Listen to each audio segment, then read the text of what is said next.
I believe that banking institutions are more dangerous to our liberties than standing armies.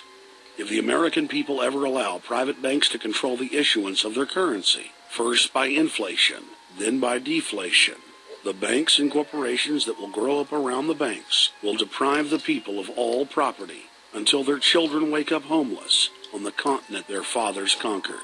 The issuing power should be taken from the banks and restored to the people, to whom it properly belongs. Thomas Jefferson, 3rd President of the United States.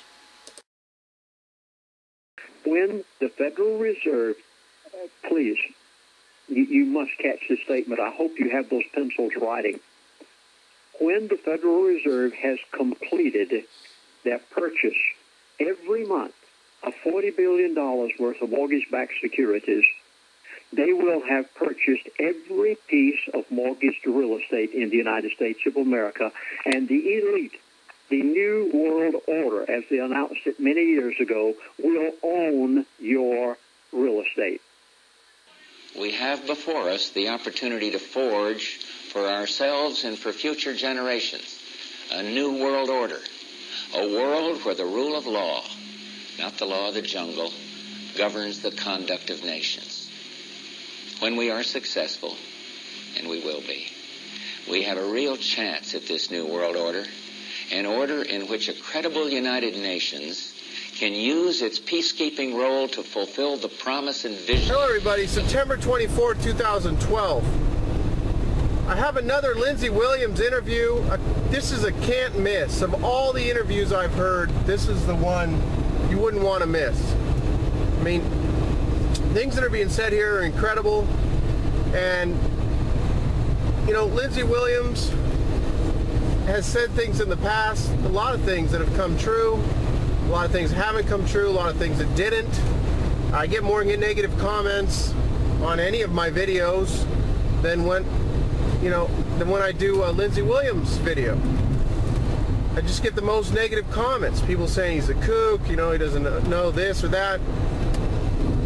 They don't put any faith in what he says. That reminds me of talking to people back like in 2004 about the housing collapse.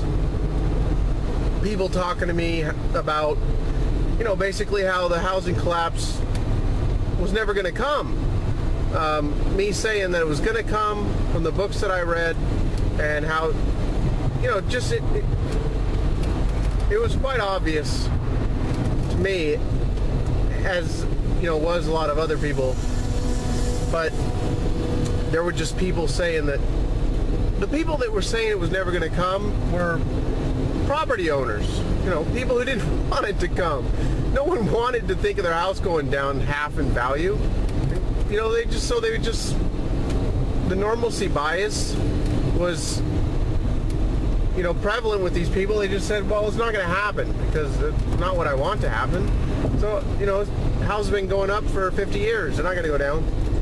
Well, this is sort of how I feel now when Mr. Williams talks about being out of paper, about the dollar collapse, and how anyone in paper is just going to go down. They're going to go down with the dollar. You have to be in gold and silver. I mean, that's the money of the elite. That's where they have most of their money. And that's where you have to have your money as this whole thing comes down. Now, I don't know if everything that Pastor Williams says is going to happen, but you know, you definitely want to hear this. He was on the Vinny Eastwood show, and Vinny made a good point. He says you don't even have to listen to Lindsey talk about his elitist friends.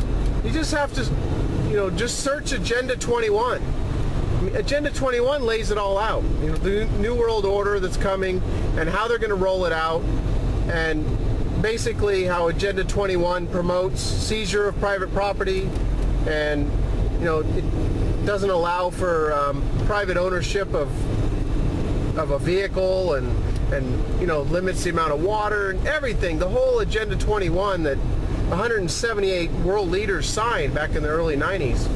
It lays it all out, a lot of the stuff that Mr. Williams talks about. The sustainable development. And right here, I'm put a little clip of this woman in Walnut Creek, California, who was questioning the guy when he started to say that, you know, private property is considered as open space. Put that here. An attendee did not understand what was meant by preserving open space. So open space is sort of defined as anything that does not currently have development on it. So it would be defined as agricultural areas or natural areas that don't have urban development on them, either industrial, commercial, or housing. Government open space, or are you talking about private open space? People's private property, like eminent domain? It's both. Both? After much confusion from the citizens, a woman stated, Private property, that's part of our constitutional values for people to have and be able to do whatever they want with their own private property. And for us to sit here and say they can't use their own property and you're calling it open space is somebody's private property. So basically in this interview, Lindsey, first of all, says, get your pencil and paper ready. I mean, you definitely want to have them ready for this interview. If you've always just laughed and just, you know, put off getting your pencil and paper ready when Lindsey tells you to, well, please do yourself a favor and this time have your pencil and paper ready. Just kidding, everybody. But, you know, not a bad idea to have that pencil and paper ready. Anyhow, the Federal Reserve plans with QE3. What are they going to do? Mr. Williams says that the Federal Reserve will own your house. Quote, he says they're going to own your house. And it's quite easy to understand how this could happen with fractional reserve banking and the derivative markets, which you leverage things up 50, 100 times. I mean, that's what is intriguing to me, is I can see how what Mr. Williams is saying is possible, that his elite friends are telling him. Whether it happens or not, I don't know, but I can see how it's possible. And those of us who understand fractional reserve banking and the derivative markets and, you know, credit default swaps, we can see how this could easily happen. So he says that the Fed is going to buy up these mortgage-backed securities, any mortgage in the country, and then they're going to invest them in the derivative market with fractional reserve banking, you know, up to trillions of dollars every few months, using money out of thin air and then multiplying that 100 times. Money that was created out of nothing, create more money out of nothing. He talks about what the banks are going to do. You know, the banks, they're not going to be loaning out money trying to fix the economy. That's not what they did with QE1 or QE2, so why are they going to do it now with QE infinity? I mean, what they're doing is they're going to be buying treasuries, because the Fed buys half of all the treasuries, which pays the interest on the huge $16 trillion debt.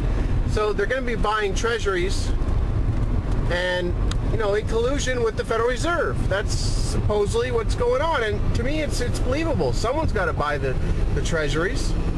So that's what they're going to be doing with the $40 billion a month, buying treasuries. And when the Fed is done, they're going to have purchased all real estate in the U.S., according to Lindsey Williams.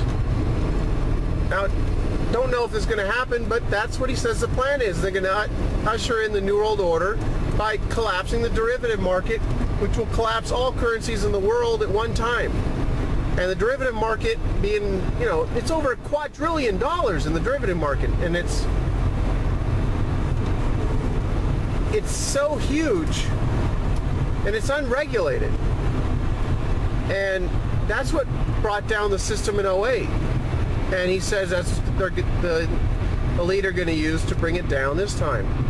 And I've always thought that it would be a collapse in the derivative market to bring the whole thing down. So the last important point that he made was that the elite on September 13th of this month, what they learned from announcing the buying of mortgage-backed securities to the tune of $40 billion a month. He said what they learned was that they could basically do this with no problem at all. He says that they don't want to have riot in the street. Now, I don't see how there couldn't be rioting. When the dollar goes down so much in value, you can't even make your house payment.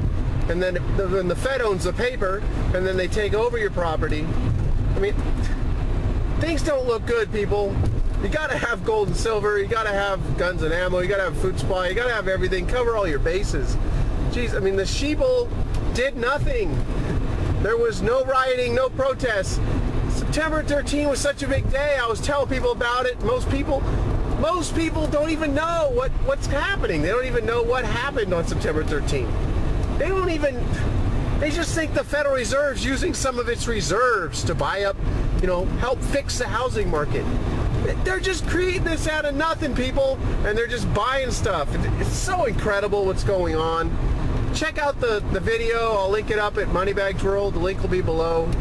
If you want to listen to this one, if you haven't, listened to any Lindsey Williams interviews in the past, check this one out.